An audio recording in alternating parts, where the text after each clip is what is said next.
morning, Habs Monmouth. Today I thought I would do a little bread workshop with you.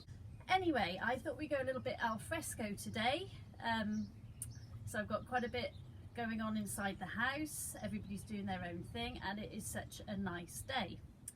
So I thought I would just go through the basic bread recipe with you, just picking up on some of the faults that we come across in the classroom quite often. So I have 500 grams of strong plain flour. I have a teaspoon of sugar, a teaspoon of salt, about 25 ml of oil. This isn't compulsory to have it in your bread, but it can make your bread a little bit softer and a little bit more tender. And here is the yeast. Now this yeast is a fast acting yeast and the particles are finer. You can get another type of yeast that you have to mix with the water first, but if you can get your hands on a fast acting yeast, it will make life a lot easier for you. So very, very important, if you have your yeast in this tub, once you open it, you need to keep it in the fridge, because otherwise the yeast will become inactive and you will not get your bread to rise. Also, when you put your yeast in, so I'm going to put my yeast to one side and then I have my salt. It is very, very important that you keep the salt away from the yeast. Yeast doesn't like salt. I often say in my lessons, it's a little bit like the reaction when you put salt on slugs. It will kill your yeast off. So just put your salt to the other side of the bowl. I then have my sugar, which is going to be the food to feed my yeast to make it nice and active, and I'll put my oil in. Now, water. The water temperature is really, really important. Our yeast is having a little sleep at the moment. It is dormant and we want to wake it up. So we do not want it to be too cold and we do not want it to be too hot. 43 degrees is the exact temperature that you want, but I doubt many of you will have a thermometer at home to test the water. Well, you might do at the moment actually with this virus. So what I did was boil the kettle and I put 150 ml of boiling water and 150 ml of cold water from the tap. I am going to add my water about 3/4 of it, and then I'm going to hold my hand, my clean washed hand, like a paddle, and get my hand in there. I'm holding my fingers together so I can stir it. The aim is to not get it all over your hand. Once you've combined most of the flour, you can start getting a little bit more heavy-handed. It does take time though to get used to how the dough should feel. It should feel soft and tender. So here's a close-up of my dough with the water combined. You can see here now it looks a bit wrinkly at the moment. So what I'm going to do is knead it for about 10 minutes and it will all go really smooth. This is where you're going to really develop the gluten in your bread, which is what's going to make it stretchy and light and fluffy. So here's my dough after 10 minutes of kneading. It's lovely and smooth. If you've got a KitchenAid or a food processor, you could also do it in there. So at this stage, I could either prove the whole amount of dough for a loaf of bread or make some bread rolls, but I'm actually going to cut it in half so that I use this for some rolls now, and this I'm going to pop in the fridge, or you could put it in the freezer and you can use it at a later date to make bread rolls or a pizza base. So with the remaining dough now, I'm going to re-knead it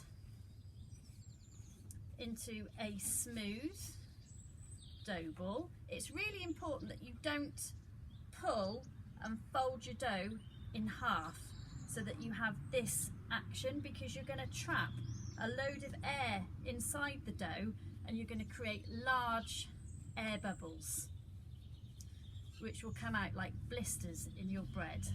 So you're just pulling over a small amount of the dough and then pushing it with this part of your hand and turning with the other as you go along, kind of massaging it. So give it a good knead all the way around, and then you'll have all the wrinkly parts bunched to the top. Fold this over and you've got a nice smooth dough ball. From here then, I am going to divide it. I'm going to make some burger buns with my bread. So I am going to cut in half. Basically, I'm going to cut it into segments. So you have to bear in mind that this will double in size. So this will produce a roll that is about the size of my hand. You then mini knead. It's really important that you mini knead the smaller bits of dough so that you create a smooth looking bread roll.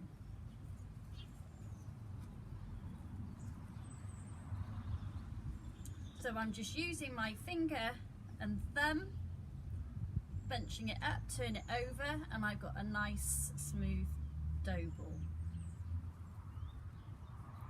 What I'm going to do then is pop them on a baking tray.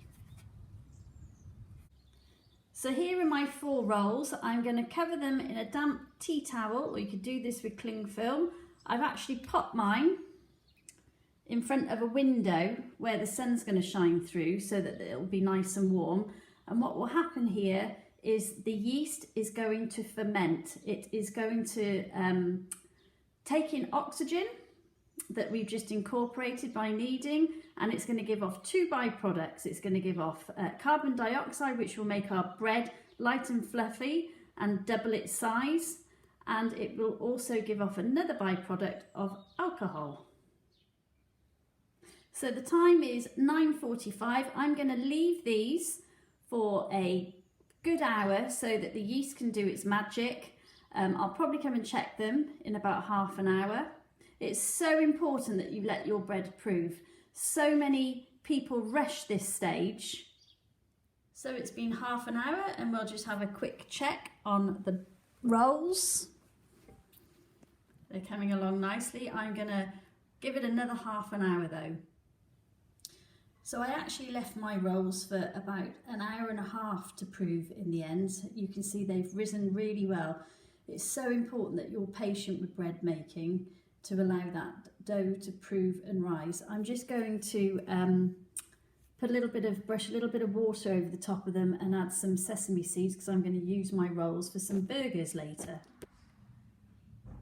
So here you go, I've added the sesame seeds, which are also going to increase the fibre content of my rolls, which is really, really good to help reduce cholesterol and to keep a healthy digestive system. I'm just going to pop these into the oven on 200 degrees and check them in about 10 to 15 minutes. So here they are after 10 minutes in the oven. They smell absolutely gorgeous. To check if they are done, turn them over and tap the bottom and it should sound hollow. They sound ready to me. Enjoy making your bread, stay home and stay safe.